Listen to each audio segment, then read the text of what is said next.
What is going down, guys? Today we're talking about why I switched from Canon to Nikon and went from 8 lenses to 3. Let's get started.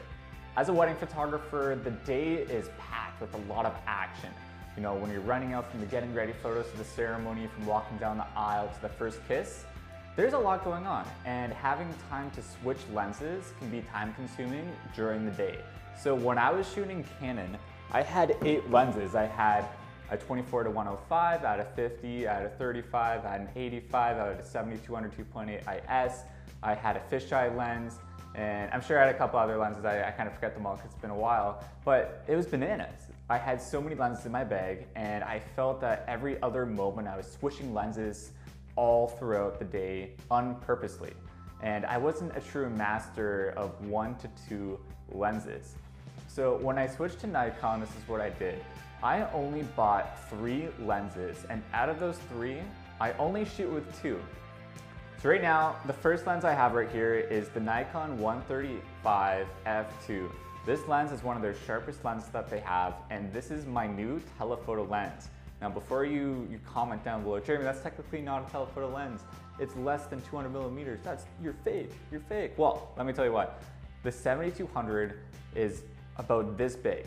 It is 3 times as heavy and way bigger.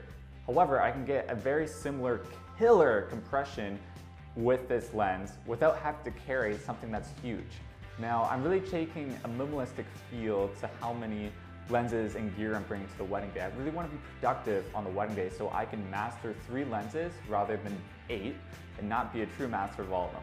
Now, this is my new telephoto lens, and it's great for images when I'm doing this. Usually I'll pop this on for candids, the entire ceremony, while I have another camera on me that's a 23 millimeter, which is equivalent to 35.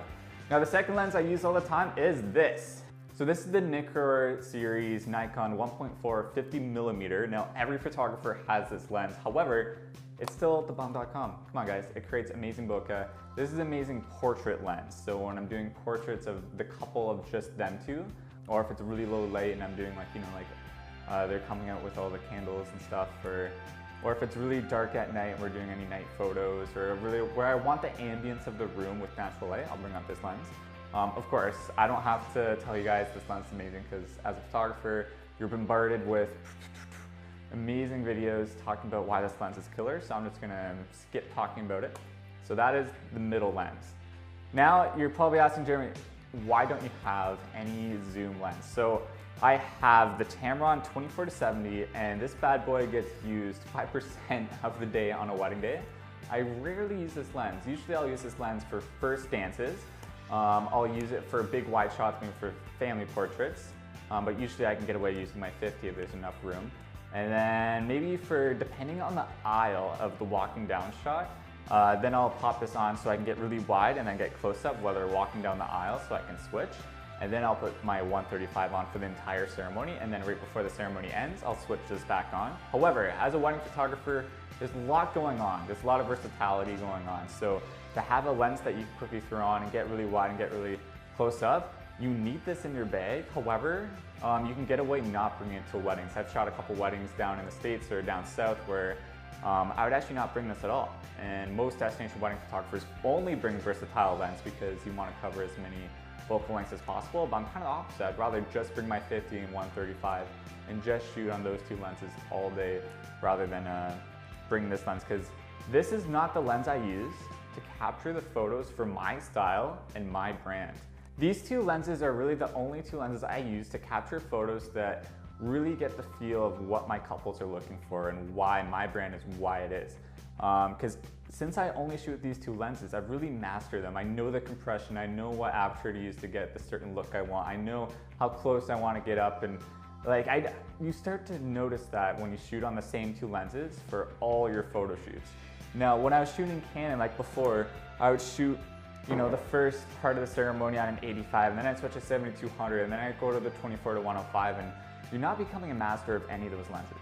It's all over the place, and you're carrying a bunch of gear in your bag, and it's a lot heavier, and it's more hectic, and it bogs up your brain when you really just need to focus on capturing beautiful memories for those couples that you're being a part of. Now, I love gear like the next photographer. I love it. But it comes to a point that you just need to master a couple lenses and just get to the point. You're an amazing wedding photographer, and you need to be the best photographer ever. So like I did, I'm kind of getting bored of the 50mm. I think I want to change it up, so I might be experimenting with a different lens to replace my 50, maybe even a 35 Sigma Art. All right, photographers, I hope you had a great day. If you have any questions at all, feel free to ask them below. And yeah, that's pretty much it. That's why I switched from Canon to Nikon, from 8 lenses to 3, but really 2, because I don't really use the third one. But have a great day, guys. Talk to you in the next one.